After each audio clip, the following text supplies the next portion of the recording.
अगर एनडीए की सरकार बनती है तो क्या सीएम नीतीश कुमार ही होंगे? अच्छा, एक आखिरी सवाल और होगा, बांकीपुर की जनता का साथ आपको मिल रहा है? मेरा ये मानना है कि भाजपा और एनडीए गठबंधन इतना बेहतर तालमेल से नीचे उतरे हैं कि अब विपक्ष के लिए कोई मौका नहीं है। चुनाव के वक्त और चुनाव से पहले भी किस रणनीति के साथ आप मैदान में, इस क्षेत्र के कितने विकास किए जाए? चुनाव के बाद तय किया जाएगा कि मुख्यमंत्री कौन होंगे, सभी घटक दल के विधायक बैठेंगे और मुख्यमंत्री जी ने बड़ा स्पष्ट कह दिया कि 2 बार चीज़ें गलत दिशा में गई, अब न कोई गलत दिशा में जाने वाला है। तो 2025 नीतीश के नेतृत्व में तो हम बहुत स्पष्ट कह रहे हैं, अब उनको बाल का खाल निकालना है। पूरे 5 साल जनता के साथ मिलकर काम करते हैं। नमस्कार, NBC 24 देख रहे हैं आप और मैं हूं आपके साथ मानसी।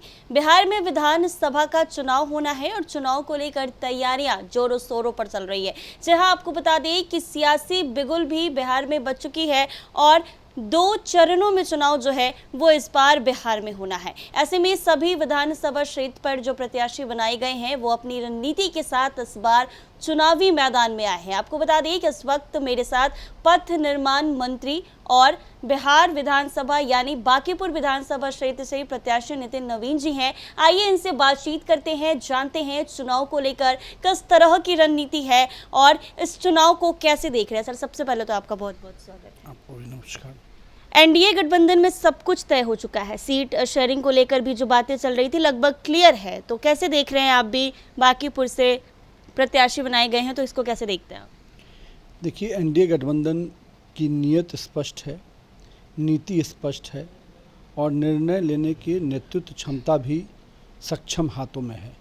तो इसलिए सही समय पर सही निर्णय हुए हैं और अब पूरी तरह से एनडीए गठबंधन अपने आप को जनता के बीच में अपनी मजदूरी मांगने के लिए, जनता की जो सेवा की है उसका आशीर्वाद प्राप्त करने के लिए एक एक क्षेत्र में निकल पड़े हैं। हमारे वरिष्ठ नेता पूरे कैंपेन को देख रहे हैं और एक एक विधानसभा में जो एनडीए प्रत्याशी हैं वो पूरे गठबंधन दलों के साथ घर घर संपर्क अभियान में निकल चले हैं।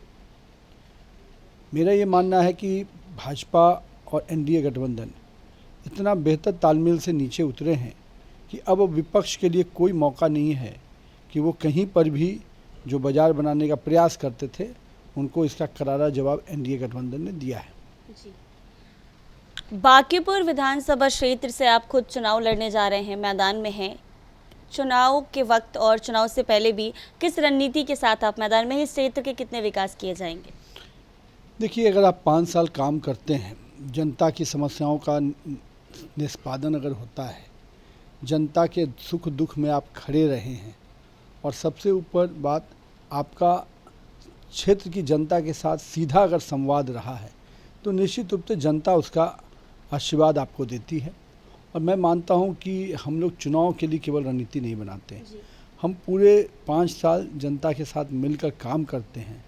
और मैं तो हमेशा ये कहता हूं कि मैं राजनीति में एक्सीडेंट से आया, मुझे बहुत कुछ न समस्या का पता था न उसके समाधान के रास्ते पते थे, लेकिन मेरा ये मानना है कि मेरे क्षेत्र की जनता ने मुझे समस्याओं से भी अवगत कराया और समस्याओं के निपटारे का रास्ता भी दिखाया और मुझे सिखाया भी कि इस पथ से कैसे विकास के आयाम बनाए जा सकते हैं। नितिन नवीन जी, जिस तरीके से 5 सालों में जब से आप इस क्षेत्र में विकास में रहे हैं, तब से इस क्षेत्र का विकास तो होता रहा। अगर इस बार भी आप चुनाव जीतते हैं तो क्या कुछ तैयारी है आगे के लिए, शिक्षा और स्वास्थ्य को लेकर क्या कुछ कार्य किए जाएंगे?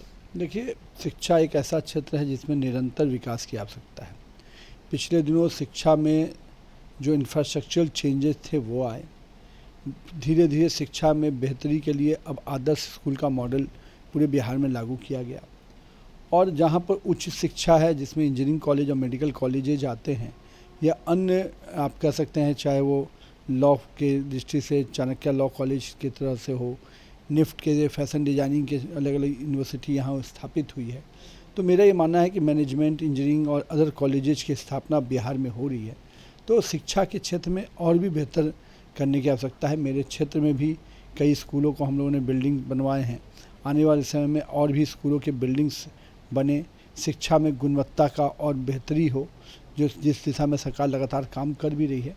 तो आने वाले समय में बिहार की जो शिक्षा व्यवस्था थी, जिसका इतिहास अपने आप में बहुत ही स्वर्णिम रहा है, फिर से बिहार को वो इतिहास, स्वर्णिम इतिहास लौटाने का प्रयास किया जा रहा है। अच्छा, ये एक सवाल और है, ये सबके जहन में है, अगर एनडीए की सरकार बनती है तो क्या सीएम नीतीश कुमार ही होंगे? इसमें विपक्ष के साथियों को भी कहीं कोई कन्फ्यूजन नहीं है, वो कन्फ्यूजन पैदा करना चाहते हैं। उनको मालूम है कि जब हम कह रहे हैं कि 2025 नीतीश के नेतृत्व में, तो हम बहुत स्पष्ट कह रहे हैं। अब उनको बाल का खाल निकालना है, उनको कहते हैं ना कि मीनिंग समझना नहीं है। तो मेरा ये मानना है कि आज के डेट में मीडिया के लोग हों या विपक्ष के साथी हों, अगर इतनी स्पष्टता से हमारा नेतृत्व कह रहा है तो उनको ये एहसास है, उसके बावजूद भी वो चाहते हैं राजनीति में कुछ खेल हो। अब कुछ लोग इसी बेचैनी में बैठे हैं कि कैसे बीजेपी और जेडीयू का संबंध खराब हो ताकि उसकी राजनीति रोटी हम सेक पाएँ। पर कहते हैं ना, काट का हरिया हर बार नहीं चढ़ता है। माननीय मुख्यमंत्री जी ने बड़ा स्पष्ट कह दिया कि 2 बार चीज़ें गलत दिशा में गई, अब न कोई गलत दिशा में जाने वाला है। और भाजपा ने भी बहुत स्पष्ट किया कि हम 2025 नीतीश के नेतृत्व में लड़ रहे हैं। लेकिन अमित शाह जी जो है वो बिहार दौरे पर है, उन्होंने पटना में ही ये बातें कही है, बयान दिया है कि चुनाव के बाद तय किया जाएगा कि मुख्यमंत्री कौन होंगे, सभी घटक दल के विधायक बैठेंगे और वही तय करेंगे। देखिए, आप प्रक्रिया को नहीं समझते हैं। इसका मतलब नरेंद्र मोदी के नेतृत्व में 2024 में चुनाव हुआ जी। 2024 में जब नरेंद्र मोदी का चुनाव हुआ तो संसदीय दल की बैठक हुई जी। सभी दलों के नेता वहां बैठे और फिर नेता का चुनाव हुआ। तो ये तो प्रक्रिया है। किस तरीके से किया जाएगा? अगर ये नहीं समझ में आता है विपक्ष की, या कम से कम आप लोग तो देश के चौथे स्तंभ हैं, तो चौथे स्तंभ को तो ये चीज़ स्पष्ट है कि नरेंद्र मोदी का नेतृत्व में 14 में भी चुनाव हुआ, 19 में भी चुनाव हुआ और 24 में भी चुनाव हुआ। तीनों बार नरेंद्र मोदी के नेतृत्व में चुनाव हुए। और नरेंद्र मोदी के नेतृत्व में जब चुनाव हुआ तो उस बाद में उनके घोषणा होने की क्या प्रक्रिया थी? यही प्रक्रिया थी, संसदीय दल की बैठक होती है, सभी सांसद बैठते हैं, सभी घटक दलों के लोग बैठते हैं, उसमें फिर नेता का प्रस्ताव आता है, प्रस्ताव के बाद उसकी घोषणा होती है। तो जब इस प्रक्रिया की चर्चा होती है तो विपक्ष के साथी को तो बेचैनी होती है। और इसमें न नीतीश कुमार को कन्फ्यूजन है, न नरेंद्र मोदी को कन्फ्यूजन है। मतलब आपके कहने का मतलब है कि बीजेपी और जदयू के संबंध बिगाड़ने के लिए विपक्ष इस तरह की बातें करता है, क्योंकि उनको लगता है कि कहीं 2 बार कुछ मौका मिल गया था, तो अब सोचते हैं फिर एक बार मौका मिल जाए, पर इस बार तो काट का हरिया नहीं चढ़ेगा। यानी एक बार फिर से ये 2025 में बिहार में एनडीए की सरकार बन रही है। 2010 से बेहतर परिणाम आपको देखने को मिलेगा। अच्छा, एक आखिरी सवाल और होगा, बांकीपुर की जनता का साथ आपको मिल रहा है, समर्थन आपको मिल रहा है, क्या लगता है बांकीपुर की जनता इस बार एक बार फिर से आपको ही अपना विधायक देखेगी? देखिए, वो तो जनता की अदालत में तय होता है, लेकिन मुझे विश्वास है कि मैंने पिछले 5 वर्षों में जनता के सुख दुख में, जनता की समस्याओं के निपटारे में, और मैं कह सकता हूँ कि बांकीपुर के विकास में कई नया आयाम जोड़े हैं। तो निश्चित रूप से जनता मेरे मजदूरी को निश्चित रूप से लौटाएगी आशीर्वाद के रूप में। और जनता के साथ जब आप जुड़े रहते हैं तो आपका विश्वास भी बढ़ा रहता है। और मैं इतना मानता हूँ कि हम लोगों ने लालटेन युग को ख़त्म कर दिया है, अब एलईडी युग है। और एलईडी युग में नरेंद्र मोदी और नीतीश कुमार का नेतृत्व है।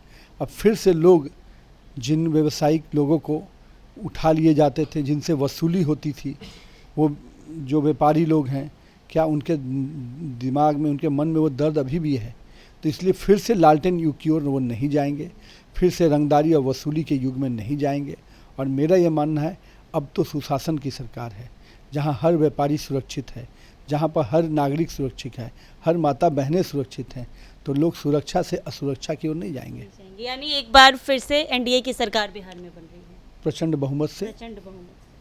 तो आपने देखा, पथ निर्माण मंत्री और राजधानी पटना के बांकीपुर विधानसभा क्षेत्र से नितिन नवीन जी हमारे साथ मौजूद हैं। इन्होंने एक बार फिर से साफ तौर पर दावा किया है कि एक बार फिर से 2025 में एनडीए की सरकार ही बिहार में बन रही है और बिहार के मुख्यमंत्री नीतीश कुमार के नेतृत्व में ही चुनाव लड़ा जाएगा और वही बिहार के अगले मुख्यमंत्री होंगे। ऐसे ही तमाम अपडेट्स के लिए बने रहे NBC 24 के साथ।